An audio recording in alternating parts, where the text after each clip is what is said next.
Assalamualaikum warahmatullahi wabarakatuh. Selamat malam dan salam sejahtera untuk kita semua. Kami pun alhamdulillah syukur kita panjatkan kehadirat Tuhan Yang Maha Esa. Kita semua dalam keadaan sehat walafiat. Kita bertemu kembali di acara ngopi, ngobrol bareng penuh inspirasi. Sebelum kita ngopi, marilah kita like dan subscribe dulu supaya acara ngopi kita bisa berkelanjutan. Untuk kali ini kita akan ditemani oleh Bapak Dr. Andes Kris Saptana MPD. Nah, beliau ini adalah Bapak PSP dibilangnya katanya. Selamat malam nih Pak Kris. Selamat malam. Ya, sehat Pak Kris ya? Alhamdulillah. Kalau gitu selamat datang di acara ngopi. Ngobrol bareng penuh inspirasi. Dan kita akan mengulas tentang psikologi sosial. Psikososial support program atau PSP. Apa sih yang dimaksud dengan psikososial support PSP ini? Ini buat saya ini hal yang baru nih Pak. Walaupun sering terus ada lagi katanya kalau di tempat lain tuh, waduh istilahnya lupa saya. Tapi mirip-mirip dengan kegiatan PSP ini. Mohon dijelaskan supaya rekan-rekan juga bisa nyambung, bisa mengetahui tentang psikososial support program atau PSP ini Pak Kris. Ya. Baik, Bismillahirrahmanirrahim. Assalamualaikum warahmatullahi wabarakatuh. Salam sejahtera untuk kita semuanya. Semangat pagi ya, kita tetap semangat ya. Semangat pagi ya, dan walaupun malam jadi tetap semangat pagi nih ya. Pagi ya, karena kalau pagi kan masih segar. Baik, mungkin juga kita perkenalkan tadi juga sebelum kita bicara ya, mungkin. Oh, nanti dulu Pak Kris. Tadi Pak Kris bilang semangat pagi. Apa memang kalau di PSP ini dibalik? Kalau malam dia bilang pagi, pagi nanti selamat malam katanya. Ya, bukan juga. Semua diucapkan pagi. Oh, karena semuanya diucapkan walaupun ya pada malam hari seperti saat ini gitu. Sekarang ini pun juga semangat ya. Jadi tetap semangat ya semangat gitu. pagi, Oh, jadi iya biasa iya kayak iya. gitu. Nah, ini istilahnya salam-salam, dan satu lagi yang belum kita Iya. sampaikan, kita juga akan menyampaikan tabik pun.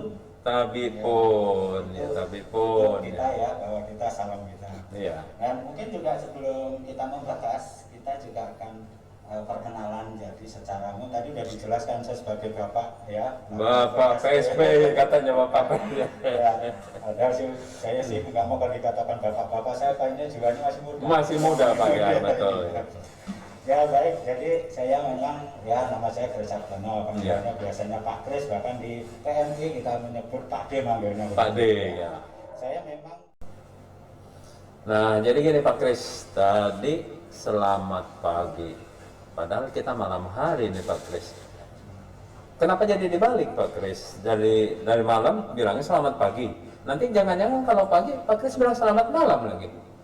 Baik. Apa itu Pak Kris selamat pagi? Baik.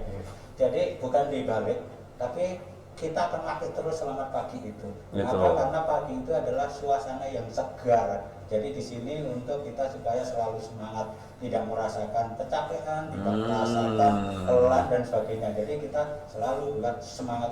Semangat pada pagi hari, optimis untuk menjalani kehidupan di sampai ke malam hari lagi gitu Pak Kris ya. Betul, tidak relevan.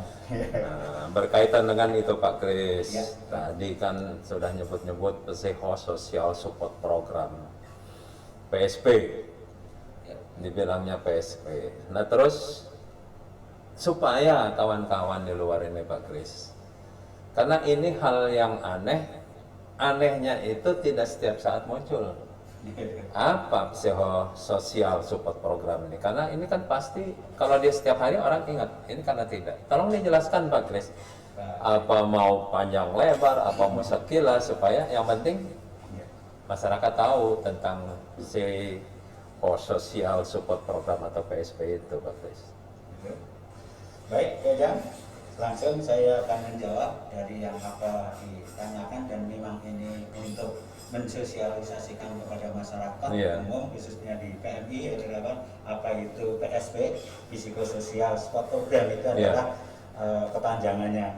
Jadi di sini bahwa PSP ini memang sebenarnya bagian ya, jadi bagian atau bahkan di sana masuk subdivisi dari pelayanan kesehatan. kan kita di PMI ada pelayanan kesehatan, ada kesehatan fisik dan juga ada kesehatan mental. Nah disinilah PSP itu adalah untuk kesehatan mentalnya, gitu. Dan di sini bahwa untuk tim PSP nanti yang dibentuk oleh katakan PMI itu, ya nanti kita bergeraknya untuk menangani dampak-dampak bencana, ya khususnya bencana baik dari bencana alam maupun bencana sampai saat ini, yaitu akan menangani yang dampaknya secara psikologis gitu. Ya, jadi kalau kita bicara apa sih sebenarnya pengertian psikososial support program, ini kalau diterjemahkan untuk bahasa kita itu adalah program dukungan psikososial. Jadi program untuk mendukung. Nah, jadi untuk meningkatkan apa, semangat? Iya, semangat. Karena semangat ya. Dikatakan spiritualnya bagusnya kuat gitu ya. Nah, jadi itu bagaimana menerobos untuk membantu. Karena kadang-kadang kita juga disangkanya bertentangan. Kita lain latihan makanya yang soskes ya sekarang itu. Nah, jadi masuk di situ. Nah, cuman di situ tadi pelayanan kesehatan kan ternyata juga banyak. Ada kesehatan fisik ya, kemudian kesehatan penyakit kan kemarin ada flu burung dan sebagainya, termasukkan COVID. Nah itu yang secara mental saja, secara psikologis, secara jiwa. Kan manusia itu terdiri dari fisik dan jiwa kan, ya. Betul. Iya betul. Iya. Nah inilah yang dampak-dampak yang secara psikologis yang tadi saya sebutkan, dari ujungnya dari trauma, dari sebagainya, perasaan yang minder dan sebagainya tadi. Ini gitu jam itu. Baik kalau gitu Pak, saya sudah banyak sekali. Nah terus Pak Kris di PSP ini sejak tahun berapa Pak Kris? Di PMI yang menangani psikososial. Kenapa? Tentunya pengalaman-pengalaman ini kan nanti jadi guru buat kawan-kawan, berkaca dari pengalaman Pak Kris. Oh saya nangani di daerah ini seperti ini. Karena tentunya yang namanya bencana ini pasti tidak di satu tempat Pak Kris, dengan latar belakang penduduk yang berbeda, adat berbeda, bagaimana cara menerapkan PSP di satu tempat dan tempat yang lain jelas berbeda gitu. Tolong bercerita sedikit tentang pengalaman tentunya yang baik-baik Pak Kris. Ini justru pengalaman, karena ini loh, kita belajar itu, kenapa perlu tahu tidak baik, jadi saya dibenahi. Nah sekarang saya menjawab dari apa yang diminta tadi. Pertama mengenai pengalaman-pengalaman ya, sejak kapan masuk organisasi BPMI. Sebelum saya khusus ke PSP-nya ya, saya memang dari mulai tahun 1991 itu jadi pembina PMR. Dari PMR ya. Dulu ya latar belakang ajar di PMR itu di Bandar Lampung. Jadi kemudian tahun 1999 itu saya pindah ke Lampung Selatan tugasnya. Nah di sana juga pembina PMR juga. Nah pengalaman itu dari tahun 2000 seterusnya sampai 2004 ada kerjasama juga di sama Denmark dulu ada ya di sini. Itu, nah itu sampai pokoknya yang umum dulu itu. Nah mulai masuk ke SP tahun 2007. 2007. Ya, 2007 itu adalah untuk PMI. Palang Merah Indonesia itu baru memang ide pertama untuk membentuk PMI itu sendiri. Nah, saya bicara tentang cerita panjang sejarahnya kenapa 2007 itu terbentuk. Itu terinspirasi dari bencana tsunami di Aceh. Jadi tsunami di Aceh itu begitu besarnya dampaknya, terus gejolak-gejolak yang lebih banyak. Nah itu ternyata bahwa yang terdampak secara psikologis itu seakan-akan diabaikan karena hanya melihat yang secara fisik gitu loh. Nah, akhirnya PMI, organisasi Palang Merah Indonesia kita itu punya ide membentuklah psikososial support program itu. Nah, termasuk saya inilah dari sekian itu yang memang dikaderkan untuk PSP itu sendiri. Pertama di Padang dulu kami dibentuk, seluruh Indonesia itu ada 2 kelompok, timur dan barat, saya masuk barat. Nah, kemudian tapi itu terus pendidikannya disaring sampai terakhir yang angkatan pertama itu dari 80 jadi 11. Itu yang angkatan pertama ya. Angkatan pertamanya. Nah, jadi pengalaman ini munculnya PSP ini belajar dari bencana tsunami Aceh Pak ya. Dengan banyaknya korban yang katakan yang tidak tertangani karena yang ditangani pada saat itu mungkin awalnya fisik fisik bangunan, sarana prasarana yang kelihatan, sementara yang orang yang lari, yang ketakutan, yang akhirnya tidak bisa ngomong, tidak berani ngomong, ini tidak terlihat Pak ya. Makanya muncul PSP ini gitu Pak ya. Nah terus tadi Pak Kris, PSP apa? Ada yang mengatakan pertemuan sampai pernikahan apa? Perjuangan sampai pernikahan. Ini dimanfaatkan aja sebagai remaja-remaja. Nah, baiklah kalau gitu Pak Kris, alhamdulillah ini mungkin sedikit menambah pengetahuan. Nah, tetapi mungkin Pak Kris bisa juga jelaskan, karena apa itu PSP di mana, bagaimana, ya kan? Bagaimana cara ininya sehingga ada manfaatnya buat orang banyak. Monggo Pak Kris coba kira-kira sehingga nanti menambah wawasan buat kawan-kawan yang lain. Baik, jadi PSP itu kan memang menangani secara kejiwaan ya arahnya ya. Jadi di sini itu ya kejiwaan dan sosialnya juga ya. Memang perlu kita itu ada di sana dari materi PSP itu yang namanya lintas budaya, Pak. Jadi di situ juga selain memahami secara kejiwaan juga budayanya, berarti sosialnya. Ada contoh ini pengalaman saya yang dilibatkan dalam PSP penanganan petugasan. Ini contoh waktu tsunami di Mentawai. Ya. Itu bahasa aja sudah nggak nyambung. Bahasa Padang juga tidak, bahasa Indonesia tidak, bahasa Inggris juga enggak. Jadi kan bingung juga. Bahasa Tarjan akhirnya Pak. Pakai kode-kode aja Pak. Iya, pakai isyarat. Isyarat aja. Pernah saya itu melibatkan, ini kan memang di Sumatera Barat, jadi kawan-kawan yang dari Kota Padang, Pariaman, yuk kita bantu ini. Ternyata juga nggak nyambung. Nggak nyambung juga. Itu istilahnya dari segi sosial memang kita perlu dipelajari. Gimana caranya, langkahnya itu nanti melibatkan orang sana atau pakai isyarat tadi ada. Kemudian juga bukan hanya sekedar itu saja, misalnya juga contoh gitu.